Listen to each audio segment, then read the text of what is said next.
Ons besef nie altyd dat die Here ons lewens wil gebruik in sy groter plan om sy koninkryk te laat kom nie. Maar ons vind 'n besondere voorbeeld hiervan in die Ou Testamentiese verhaal in Eksodus 31 oor iemand met die naam van Besaliel, die man wat die Here gebruik het om die tabernakel vir hom te bou. Ek vertel dit vir jou om jou te help ontdek hoe die Here jou wil gebruik. Daar staan, "See, I have chosen Bezalel, son of Uri, the son of Ur, of the tribe of Judah, and I have filled him with the Spirit of God, with wisdom, with understanding, with knowledge, with all kinds of skills." Weet jy, daaruit leer ons, in die eerste plek, dat die Here, soos hy vir Besaliel geken het, ken hy vir jou ook persoonlik. Toe Jesus eenmaal in Jerigo gekom het, wou Saggeus hom ook graag sien. Saggeus het in die vyeboom geklim. Jesus het by die vyeboom gaan staan, presies waar Saggeus is, want hy het geweet waar hy is. Toe het hy opgekyk, en hy het vir Saggeus op sy naam geroep. Jy kan dit in Lukas 19 gaan lees. Die naam Besaliel beteken in die skaduwee van God.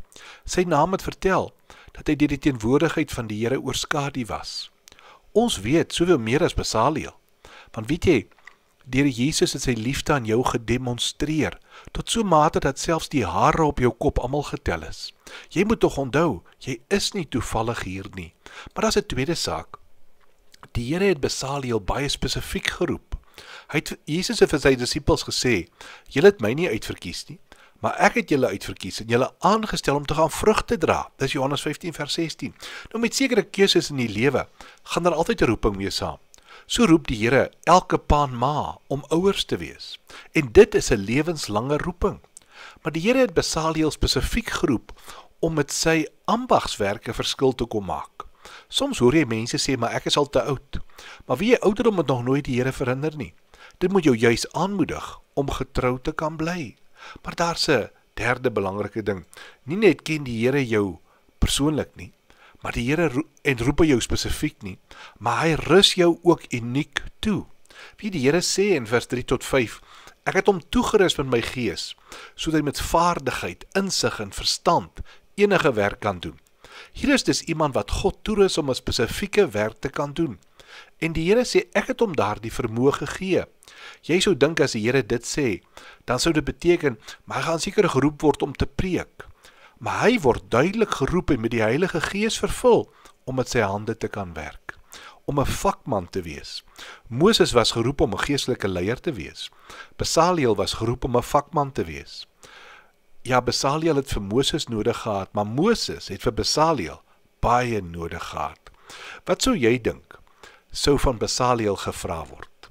Eintlik is daar net een ding, hy sou beskikbaar moes wees. Hy was geroep, maar as hy sy hand opgesteek het, sou dit iets van hom vra, sy tyd, gerief. Hy sou ook met ander moes kon saamwerk, want roeping kan jy nooit in isolasie verstaan nie. Die liggaam van die Here moet altyd daardeur bevorder word. Weet jy wat was die gevolg van hierdie roeping van Besaliel in Eksodus 31? Hy het gehelp op die tent van samekoms en die tabernakel te bou, 'n plek waar baie mense die Here sou ontmoet. Besaliel het dalk nog nie die uiteinde daarvan gesien nie. Hy het nie eens geweet hoe belangrik sy werk is in die groter plan van die Here nie. Maar my gebed is dat jy sal verstaan, dat die Here jou ook roep om 'n verskil te maak. Kom ons bid saam. Here, dankie dat u genadegawes en u roeping onberoulik is. Amen.